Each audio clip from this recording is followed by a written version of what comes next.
자, 성도들이 환난 중에도 인내할 수 있었던 그 믿음의 소망이 무엇입니까? 첫 번째로는 더 좋은 부활에 대한 소망이었습니다. 35절, 믿음으로 여자들은 죽었다가 부활한 가족을 다시 맞이하였습니다. 또 어떤 이들은 고문을 당하면서도 더 좋은 부활의 삶을 얻고자 하여 구태여 노예나기를 바라지 않았습니다. 믿음으로 여자들은 죽었다가 부활한 가족을 다시 맞이하였습니다. 자, 히브리서 기자가 말하는 죽었다가 다시 살아난 가족은 구약에 기록된 두 가지 기독적인 부활 사건을 가리킵니다. 그중 첫 번째는 사르밧 과부의 아들의 부활 사건입니다. 이스라엘에 3년 동안 큰 기근이 있었을 때 하나님께서 엘리야를 사르밧 과부의 집으로 보냈습니다. 하나님의 선지자를 영접한 그 집에 밀가루와 기름이 떨어지지 않는 은혜를 베풀어 주셨어요. 그러나 그 과부에게는 아들이 하나가 있었는데 어느 날 병들어 죽게 됩니다. 그때 그녀는 엘리야의 하나님을 원망하며 엘리야를 원망했습니다. 그때 엘리야가 하나님 앞에 간절함으로 기도할 때 그 아이의 생명이 다시 돌아옵니다. 과부는 죽었다가 살아난 아들을 품고 이렇게 고백합니다. 이제야 당신이 하나님의 사람임을 알았고 당신의 말씀이 참으로 하나님의 말씀임을 알았습니다. 자, 사르밧 과부는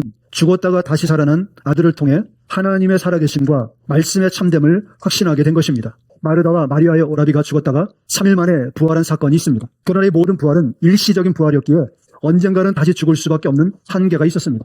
이것은 장차 예수님을 통해 이루어질 영원한 부활의 그림자이며 우리가 소망해야 할 더 좋은 부활을 미리 보여주는 사건입니다. 이렇게 죽은 자의 일시적인 부활을 통해서 주시는 메시지가 무엇입니까? 첫 번째는 모든 사람들이 이스라엘 여호와 하나님만이 주님이라는 것을 알게 하는 것입니다.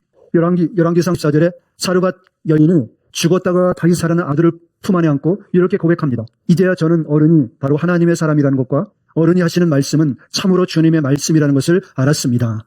죽은 자의 부활을 통해 이스라엘의 선지자 엘리야가 섬기는 하나님만이 살아계신 유일하신 참 신이라는 것을 알았다는 것입니다. 왜냐하면 그 당시에 이스라엘은 바알과 아세라 우상 숭배로 온 나라가 음란으로 뒤덮여 있었기 때문입니다. 그래서 이스라엘 하나님, 엘리야의 하나님만이 참 하나님이라는 것을 알게 되었다는 것입니다. 두 번째로 믿음으로 인해 고난당하는 자들에게 영원한 부활의 소망을 알게 하는 것입니다. 예수님의 부활은 완전한 부활의 첫 열매입니다. 예수님께서 말씀하신 그대로 죽음을 이기고 부활하셨습니다. 이 부활은 다시 죽는 부활과는 다른 것입니다.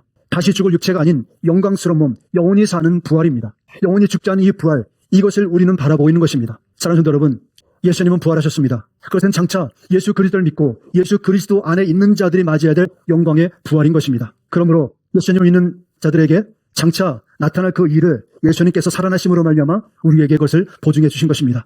고린도전서 15장 20절에 그리스도께서 죽은 사람들 가운데서 살아나셔서 잠든 사람들의 첫 열매가 되셨습니다. 할렐루야.